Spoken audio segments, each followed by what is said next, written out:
I'm Tony Crimler. This short video is about musical scales, not to be confused with weighing scales or Fisher scales.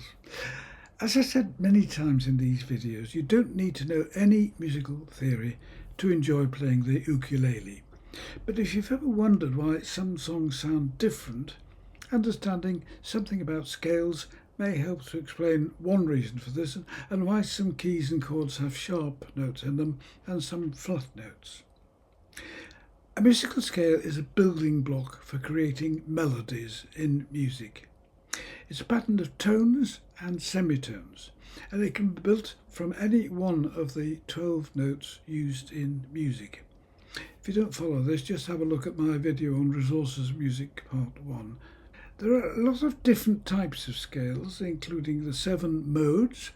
I have a look at the end for a list of them, and it's also used in Murray's Wedding and other songs. But by far the most important one for the majority of popular songs is the major scale. And that is a pattern of tones and semitones which goes like this.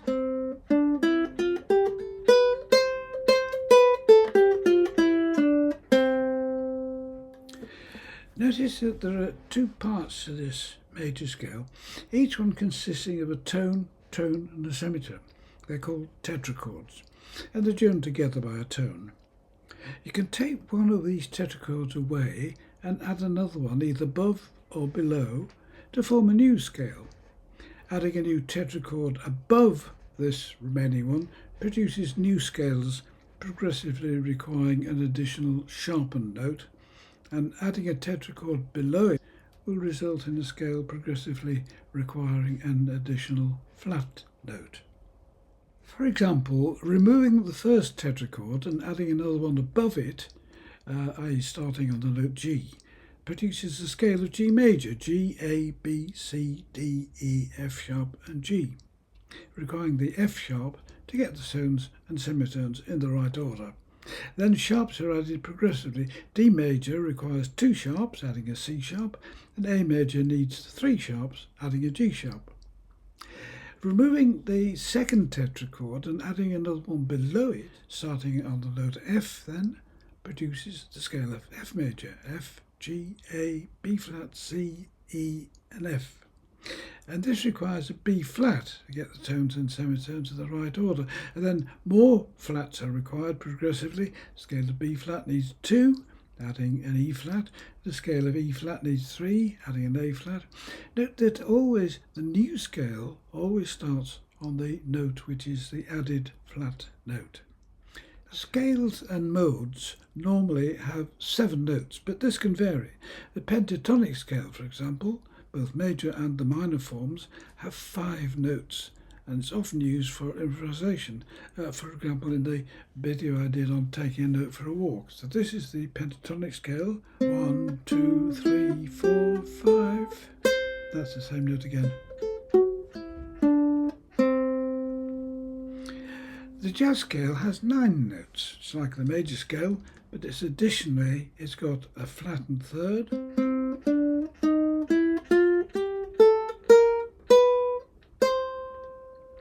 both, however, are real scales in their own right. There are lots of other scales, of course, like the whole tone scale, which proceeds according to whole tones, the chromatic scale, which is all semitones, the octatonic scale, which alternates tone and semitones, and others like the so-called bebop scale, which has a flattened 6th. And you can make up others, but they're not so often founded, and most common form is still the major form. Every major form has a relative minor. It's built on the same notes as the major scale, but starting from and having as its tonal centre the note that is 3 letter notes below or 6 letter notes above. The relative minor of C major, for example, is built on the note A, 3 notes below. The relative minor of F is built on the note D, 3 notes below. Minor scales have 3 forms, and that can be confusing. Using only the notes of the relative major scale, it's called the natural minor scale.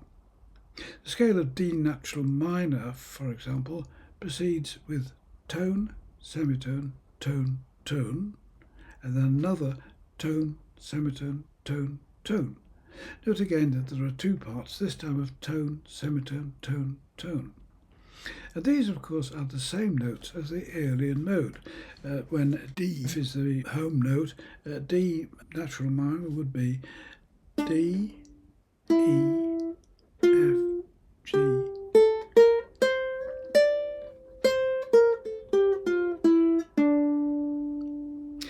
But the last two notes are a tone apart, which doesn't sound as finished as in the major scale where you've got a semitone. So composers tended to raise the seventh notes by a semitone, producing what's called the harmonic mitre, a scale with a semitone between the seventh and eighth notes. This sounded much more like an ending, but horror of horrors, it also produced the diabolus in musica, or the devil's interval, or three consecutive tones, also called a tritone, and also known as the augmented fourth or the diminished fifth.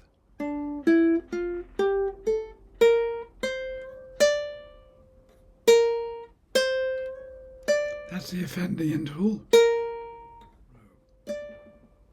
To remedy this, the sixth note was also raised, and the resulting scale is called the melodic minor. Note that it's now almost back to the original major scale, but with a flattened third minor and not major as in the major form. So you've got D,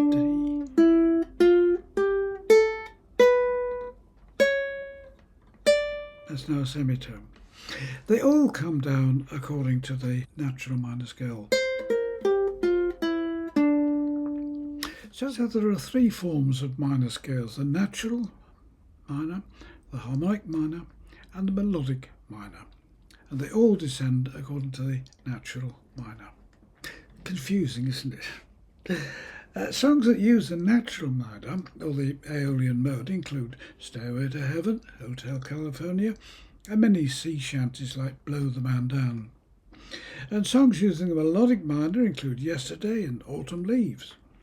Few use the harmonic minors, but examples quoted, for example, are Easy Please Me by Katie Prowse or Sweet Dreams by the Eurythmics. It's more likely to be found used in the classical music like Saint-Saëns' Danse Macabre or Wagner's Prelude to Tristan and Isolde, or in jazz music. It creates a tense and exotic mood, or conveys emotions like forbidden love. As I said at the beginning, that you don't have to know this to enjoy playing the ukulele, but just being aware of the different kinds of scales that are available might be interesting for you, whatever instrument you're playing. Anyway, whatever you do, however you do it, remember that playing the ukulele, have fun.